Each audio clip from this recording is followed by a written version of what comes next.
있는데요. 제가 생각하는 1, 2, 3입니다. 첫 번째, 2028 수능 국수탄 선택 과목 없이 통합평가. 이게 첫 번째. 우리는 중2들이 보는 수능은 국수탄을 알아두시겠죠? 국어, 수학, 탐구. 거꾸로 얘기하면 지금 수능에서는 국어, 수학, 탐구가 선택 과목이 있었다는 얘기겠죠. 영어나 한국사처럼 모두 똑같은 시험을 보는 게 아니라 국어도 선택을 하고 수학도 선택을 하고 사회, 과학, 탐구 영역도 선택을 하는 이런 시스템이 중2부터는 선택 없습니다. 모든 학생이 다 똑같은 국어, 다 똑같은 수학, 다 똑같은 통합사회, 통합과학을 보는 이런 시스템이에요. 이따 도표를 보면서 자세히 말씀드릴 거고요. 두 번째, 표현이 좀 슬픈데 학업 포기 메모는 내신 부등급제. 현행이 부등급제니까요. 2025부터. 2025는 학년도가 아니라 2025년입니다. 양달 있으면 2024년이고 중2가 중3이 되겠죠. 현 중2가 고등학교에 입학하는 2025년부터 내신이 5등급제로 바뀌게 됩니다. 또 이제 산수 이제 한번 해보시죠. 200명짜리 고등학교가 있다. 기존에는 1등급이 4%니까 8등 안에 들어야 1등급이다 이렇게 하는 거겠죠. 근데 이제 10% 1등 5등급제로 바뀌게 되면 1등급이 10%가 되거든요. 그러면 20등 안에 들면 이제 1등급이 되는 그런 상황입니다. 그래서 많은 중등 친구들한테 이게 공부의 모티베이션이 될 수 있다는 생각이 들었어요. 근데 2028 수능의 통합평가 그리고 내신 5등급제 이 두 가지가 겉으로 드러난 가장 큰 당분간의 최대 입시평가라고 얘기하는 실체가 될 거고요. 하나 더 제가 추가하고 싶은 거, 이 페이지 보도자료 박스 안에 있는 빠빠빠빠 네 번째 바를 보시면 내신의 문 서술 평가를 늘려 사고력, 문제 해결력 키울 거. 초3 밑으로의 늦둥이가 되신 분들은 여기에 별표를 하셔야 됩니다. 왜냐면 중2 친구들이 고등학교 가면서부터 고등학교 내신에서 논술형, 서술형 평가가 늘어납니다.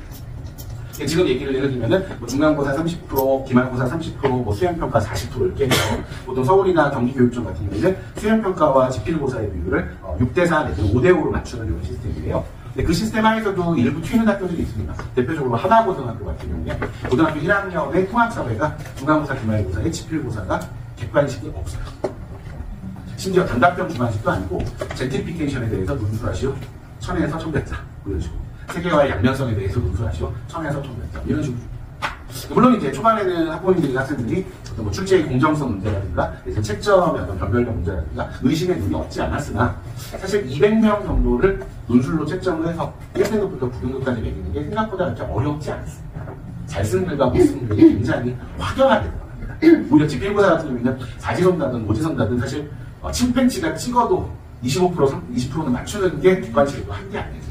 근데 주관식, 서술형, 논술형 평가 같은 경우는 정말 빵점부터 100점까지의 격차가 굉장히 분명하게 드러나는 이런 시스템인데 왜 내신에서 논술형 서술을 평가를 늘릴까?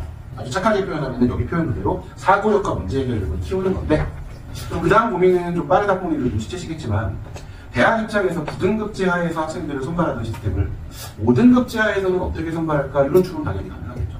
예를 들면 제가 광주에서 몇몇 통계를 좀 들어봤는데 광주 고등학교에서 3학년 1학기까지 모든 과목에서 1등급 받은 1.0 친구가 한 10여 명 나온다고 하더라고요. 사실 뭐 전교 1등이라 하더라도 1.0은 장담할 수 있어요.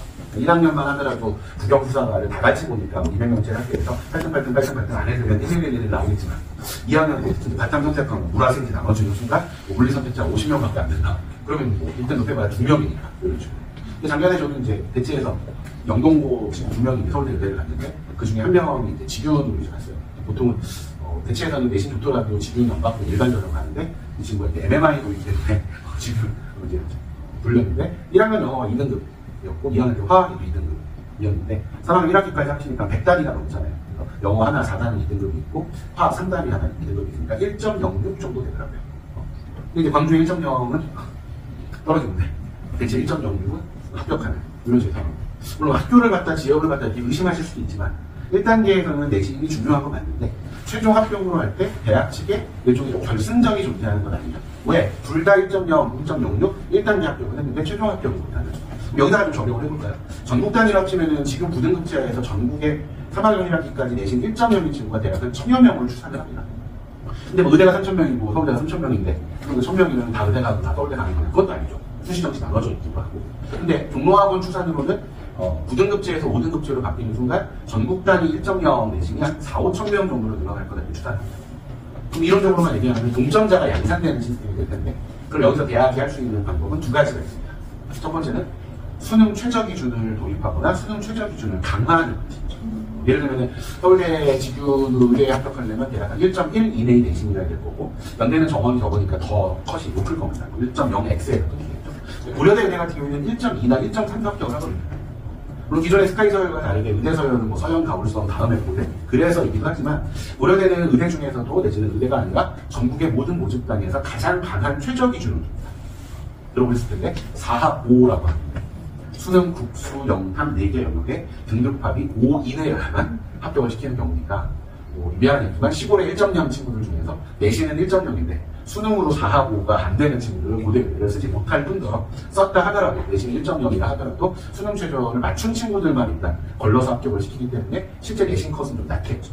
근데 이건 사실 기본적인 과학적 원리이긴 한데, 수능 최저 기준이 높으면 높을수록 내신 컷은 내려가게 돼 있어요. 그렇죠? 여기 이제 전대나 조대 지역인재 전형도 작년, 재작년 4합이었던 최저 기준이 3합으로 바뀌면서 내신 컷이 굉장히 폭등했죠. 그러니까 같은 원리입니다. 예전에 4합이 있던 시절에는 광주의 똘똘이들이 내신은 조금 1.1, 2.2, 1.3 이렇게 나가더라도 수능 최저를 맞춰서 전대 조대를 한 건데, 오히려 전남 쪽의 시골 친구들은 1.0인데도 불구하고 4합, 6, 4합, 7 이런 최저가 너무 부담스러워서 효과를 깔았었는데 3합으로 최저가 바뀌니까 뭐 국어든 수학이든 영어도 목공을 하나 빼주고 내신 최저 수능 최저 기준을 바꿔보니까 광주는 좀 손해를 보고 전남이 좀 이익을 보는 이런 원리랑 좀 비슷합니다. 그래서 두 번째는 내신이 인플레이션 상황하에서 수능 최저를 강화하는 방식 하나에 더해가지고 저는 주목해야 될 게 면접이라고 합니다. 지금도 서울대 기술면접 같은 경우에 인문계, 자연계, 일반 학과 친구들 같은 경우에는 30분의 준비 시간을 가지고 문제를 풀고 면접실에 들어가서 15분 동안 자기가 첫 문제에 대해서 질의응답을 합니다. 저는 개인적으로 2015학년도에 서울대 수시 일반 전형이 소위 공통 문항 출제로 바뀐 이후로, 그 전에는 2015학년 이전에는 학과별 질문이 다 따로따로 있었죠. 2015학년 이후에는 경영 친구들이든 경제 친구들은 똑같은 수학 문제나 사회과학 질문을 풀고, 철학과 친구들이든 국어교육과 친구들이든 똑같은 인문학 사회과학 문제를 풀기 때문에 공동 출제 문항 면접을 반가워하는 느낀 건, 얘가 같은 과에 1단계 합격을 했다 하더라도 내신이 좋은 A하고 내신이 덜 좋은 B 둘 중에서 면접으로는 B가 더 좋습니다. 그래서 A, B가 1단계 합격을 할 때는 합격 순서가 다를 수는 있겠지만 내신 사회에 따라서 최종 합격은 사실상 리셋 단계에서 서울대 일반 전형 2배수, 지역균형 전형 3배수, 오래된 5배수까지 이렇게 뽑아놓고 면접 잘 본 학생을 뽑는. 그래서 작년에 그 광주의 충격적 결과가 서울대 의대 1단계 합격생이 작년에 직윤 3명, 일반 7명에서 10명이 서울대 1단계 의대 합격을 했었는데 최종 합격자가 1명. 이론적으로 얘기하면 직윤은 3배수니까 3명 중에 1명은 붙어줬어야 되고, 일반 전형은 2배수니까 7명 중에서 일반 3, 4명은 붙어줬어야 평균 평가를 하는 건데 전멸을 한 겁니다. 사실 원인은 하나죠. 광주라고 차별을 했겠습니까? 처음으로 놓을 때 서울대 직윤 MMI 60분짜리 면접에서 준비가 잘 안 됐기 때문에 내신 1.0인데도 1단계는 여유있게 통과했겠지만 최종 합격이 안 돼. 이렇게 하니까 중위 밑으로는 더 강하겠다. 왜냐면 내신이 9등급제가 아니라 5등급제이기 때문에 내신 1등급이 좀 넘쳐나는 상황이기 때문에 같은 급의 내신 1등급들을 놓고서 수능 최저로 한번 거르고 구술 면접으로 한 번 더 거르면 대학 입장에서 아무 문제가 없습니다. 그래서 좀 설명하다 보니까 가끔 이제 착한 학부모님들이 내신이 너무 인플레가 되면 대학에 애들 선발할 때 너무 어렵지 않을까요? 그래서 제가 어머니 가장 쓸데없는 걱정이 연예인 걱정과 대학 걱정이에요. 그래서 내신 인플레 하에서 대학이 어떻게 선발할지 고민하기보다 인플레된 내신 하에서 우리 자녀분이 1등급을 받고 거기서 그치지 않고 수능 최저 기준을 충족시키고 면접 구술에서도 강점을 가질 수 있는 이런 어떤 대비가 더 전공법이 아닐까 이런 생각합니다.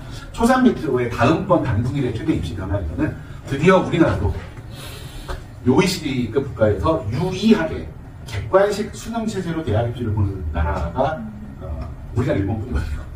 일본이 이미 센터 시험이라고 불리는 수능 시험 플러스 논술형 준비를 하고 있습니다. 사실 이번 도입 예정이었다가 채점 구간의 비리 문제를 위해서 시작도 안 했는데, 참 얘기 좀 우리들이 비슷하게 갈 거라서 초3 밑으로는 이 내신의 서술형 논술형 평가가 수능의 논술형 서술형 평가로까지 확장될 수 있습니다. 뒤집어 얘기하면 수능에서 갑자기 논술형 수능, 수능에서 갑자기 서술형 수능 하면 좀 뜬금없고 당황스러운데, 내신에서 이게 누적이 되고 경험이 되고 회자가 되고 이미 사전에 공유가 되고 나면 내신에서 누적된 서술형 논술형을 가지고서 수능에서도 보는 게 굉장히 자연스러운 과정입니다. 그래서 정리하면 중위 밑으로의 확정적 변화는 수능의 통합평가, 그리고 내신 모든 문제. 물론 12월에 최종 합격판이 다시 나와줘야 되겠지만은 IM 신뢰율이나 빈대믹 때문에 특별히 이견이 이렇게 많이 제기되지 않는 상황이니까 무난히 평가되지 않을까라는 생각이 있고, 그다음 내신 논서술형 평가 부분들은 중위 친구 밑으로의 변화뿐만이 아니라 초3 밑으로의 어떤 변화까지도 예비할 수 있는 부분 아니겠는가, 이렇게 한번 정리해요.